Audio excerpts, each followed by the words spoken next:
تو یقیناً آپ میں سے کچھ انسان واقف بھی ہوں گے کہ مان سہرا کا مطلب یہ ہے کہ مان کا مطلب ہوتا ہے بادشاہ، ٹھیک ہے نا جی، راجا کو کہتے تھے مان،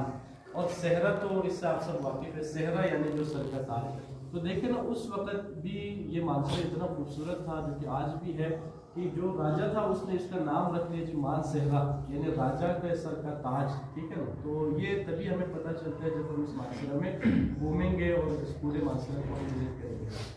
ہمارا بھی آنا جانا بہت دفعہ ہوتا تھا ادھر سے، لیکن کبھی شہر مانسہرہ کو ہم نے نہیں دیکھا، لیکن تب پتہ چلا جب یہاں پہ آیا کہ مانسہرہ وہ ڈسٹرکٹ ہے جس میں 5 بڑی تحصیلیں ہیں اور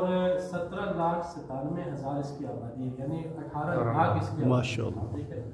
اور اس سے بھی جو مزے کی بات ہے، انٹرسٹنگ بات ہے، اس 18 لاکھ میں سے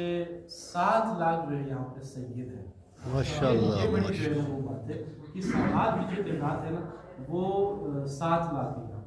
اور پھر اس سے بھی تھوڑی سی آگے بڑھے تو آپ کی حیرانی مزید بڑھ جائے گی، وہ یہ ہے کہ ان سادات میں سے جو 90 یا 95% ہے وہ کیا ہے جی، وہ اہل سنت ہے، اور ان میں سے بھی اکثر جو ہے وہ ناصبی اور خوارج یا دوسرے قسم کے۔ تو اس پر جو ہے ہمیں بڑا تعجب ہوتا ہے کہ کس طرح سے